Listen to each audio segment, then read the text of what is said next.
Mamdani winning the New York City Democrat mayoral primary this week. Now, he is a self-described democratic socialist who ran a campaign on, quote, affordability and higher taxes for that old 1%.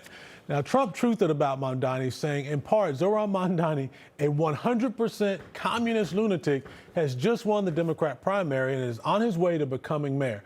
We've had radical lefties before, but this is getting a little ridiculous. Yes, this is a big moment in the history of our country. To break it all down, we have New York Times bestselling author and journalist Ellis Hennigan, as well as the host of the Ike Wingate Show, Ike Wingate. Welcome, gentlemen. Morning to you. Good morning. Now, Ellis, I'm going to start with you. Is Mamdani the future of your party? He seems to be a pretty charismatic guy, and we've seen really charismatic guys rise to the top of the Democrat Party in the past. Well, he ran a terrific campaign. Yes, he's very charismatic. I think if you met him, TW, you'd probably like him. And he had a very, very powerful message, which is that at a time that Republicans in Washington seem perfectly happy to give trillions of dollars in tax cuts to the wealthy, you know what? Maybe a hardworking New Yorker deserves a $2.75 bus ride. Or maybe we need to bring a little balance to this thing, all this inequality that we're suffering from.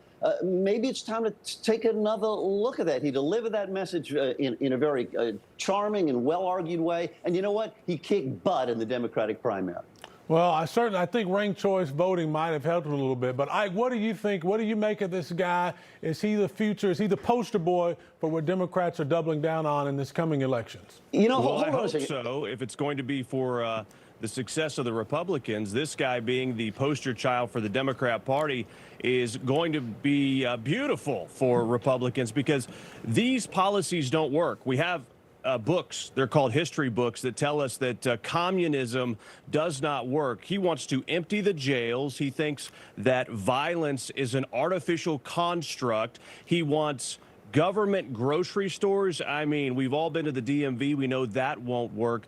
This guy is a radical, and it shows you Democrats vote on emotion, not substance. He's an ear tickler. He tells them things they want to hear that make them feel good, but they don't really make the connection to actually how they can happen, how they will get done, who's going to pay for it. And he's the best example. He's actually the poster child for real estate in any other country except for New York City, because people are flocking away and looking for options because they don't want to sit under this regime. Well, what we do know about voters in New York, there are a lot of Israeli voters, Israeli-American voters, obviously, and that anti-Israel stance that Mamdani has taken, I think, has gotten their attention. Now, he says if he's elected mayor, he's going to arrest Israeli Prime Minister Netanyahu for war crimes. He's defending the phrase global intifada, which calls for aggressive resistance against supporters of Israel and has been used to incite violence against Jewish people. Ellis,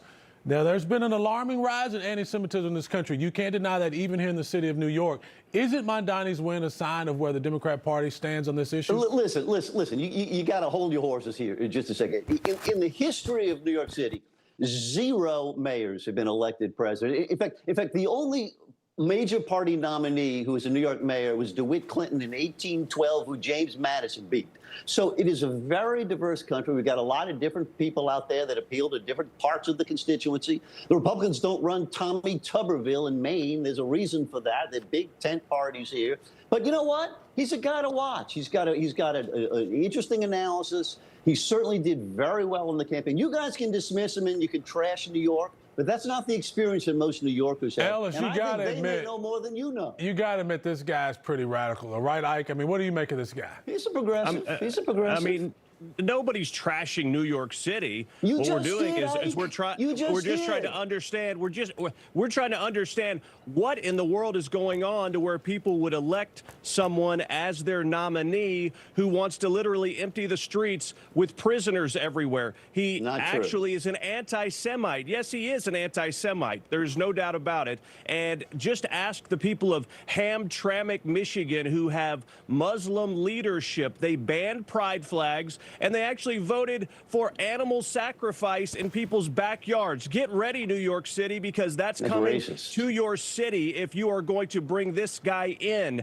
People want to vote for him. Get ready for the policies that Listen, ban the things that you listen, guys I think you're right. I think is this in the guy. pride flag. Hold on. I think this guy. Islamophobia is not going to fly in New York. It's not. We believe people have a right to practice whatever religion they want to, Ike, and I don't care whether you like it or not. Except for a You pride have a flag, right, apparently. to be clear, you have a right to practice your religion. But what you don't Absolutely. have a Thank right you. to do is negate the Constitution of the United States, course which is not. what this Tell guy's Donald talking Trump about. that. But You're Ellis right. Hennigan, we appreciate Good you to see you being on. guys. Ike Wingate, thank you so much. We'll see you next week, hopefully.